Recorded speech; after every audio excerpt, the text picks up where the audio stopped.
Hey guys, this is Juan Zuniga and this is GenStick. First of all, I want to apologize for my voice. I've been sick for the past few days and I lost my voice completely and I just got it back yesterday. So I apologize for my voice. Today we're going to compare two great products, the Google Home versus the Echo family. And when I say Echo family, I'm talking about the Echo Dot, the Echo, and the Echo Tap. The only reason I'm putting them all together because all the Echoes have the same features.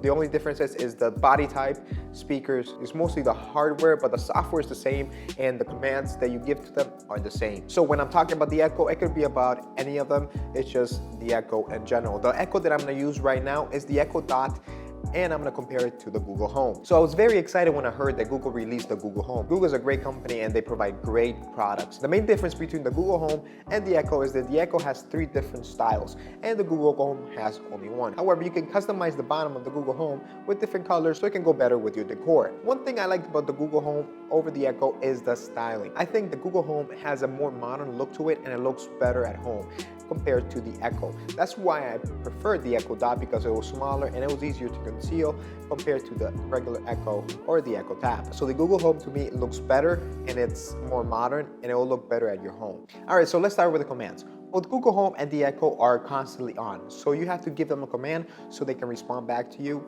and then you can ask them the question. For Google Home, you can either say, "Hey Google," or "Okay Google," and after that it will be activated and you can ask the question or give them the command. For Echo, you either have to say Alexa or Echo, and the difference between both is that Google, you can either say "Hey Google" or "Okay Google" anytime. However, the Echo, in the settings, you have to change it to either Alexa or Echo for it to recognize which one you want. Second thing is price point. The Google Home is $130. That is very affordable and is very good for this product. The Echo ranges. You can either get the Echo Dot for $50, you can get the regular Echo, which is more comparable to the Google Home, for $180, or you can get the Echo Tap for $130. Like I said, the regular Echo is more comparable to the Google Home. There's a $50 price difference between both of these. However, I don't think it's worth the difference. If you ask me, I would go with the Echo Dot instead of the regular Echo like I did, just because it's $50, it has the same features, and I can just connect it to a speaker. For music streaming options, the Google Home has Google Play Music, YouTube Music, Spotify, Pandora, and TuneIn. Amazon has Amazon Prime Music, Spotify, Pandora, iHeartRadio, TuneIn, and some other apps. As you can see here, the Echo takes the lead just because it has more options for streaming music. And another place where the Echo takes the lead over the Google Home is for controlling the home. The Echo has more smart home partnerships than Google Home. However, you have to understand that the Google Home just came out and the Echo has been out for a few years now. So it's had time to make partnerships with these companies and they've been able to grow their list. However, this is a big plus for the Echo Dot for now, and these are the list of partnerships that the Echo Dot has and Google Home has. For the Google Home, you have the Nest, SmartThings, Philips Hue, and IFTTT. For the Echo, you have Nest, Ecobee, SmartThings, Ring, Insteon, Belkin, Wemo, Philips Hue, Big Ass Fans, IFTTT, and other partnerships. And the list of partnerships has been growing very fast. In this category, the Google Home takes a lead, and that's customization. If you want to change the color of your Google Home, you can. However, you can't do it on the Echo. The Echo is what it is. Whatever you get in the box, that's it. It's a black, either the black cylinder or the black puck, and that's it. In the Google Home, you get a white device, and in the bottom, it has a color mesh, and that's where the speaker is, and that you can change the color. Now, this next category is very crucial for a lot of people, and I think Google Home gets a point right here, and this is to play back on devices. So the Google Home, if you have a Chromecast-enabled device, you can sync your Google Home to that device, and you can play music. The cool thing about it is, let's say you have 5 separate speakers in different parts of your house, all with Chromecast enabled, you can actually have that same song played in all 5 speakers. However, if you don't have a Chromecast enabled device and you want to use an auxiliary cord, you're kind of screwed. So this is where the Echo takes the lead, but it has to be the Echo Dot.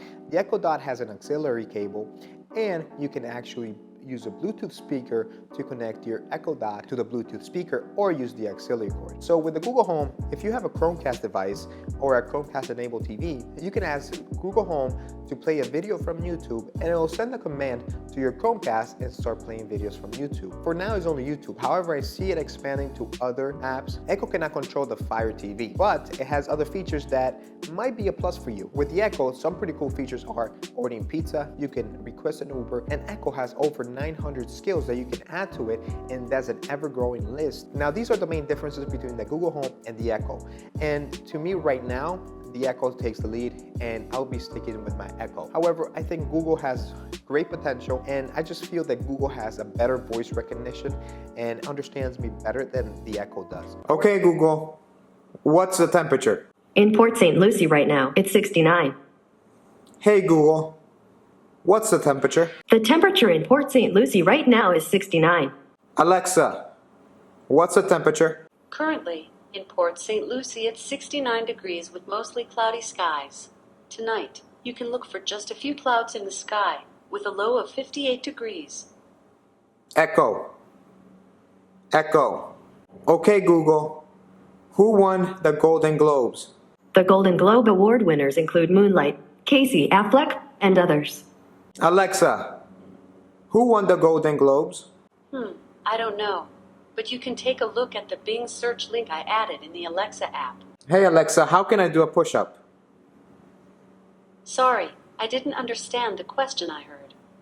Hey Google, how can I do a push-up? Here's a summary from Greatest. The basics. 1. Get into a high plank position. Place your hands firmly on the ground, directly under shoulders. 2. Lower your body. And 3. Push back up. However, the features are not there right now, and I believe the Echo has all the features that I need to control my home and other skills that it has. Alright guys, I hope you enjoyed this video. Remember to comment, like, subscribe, and I'll see you guys next time.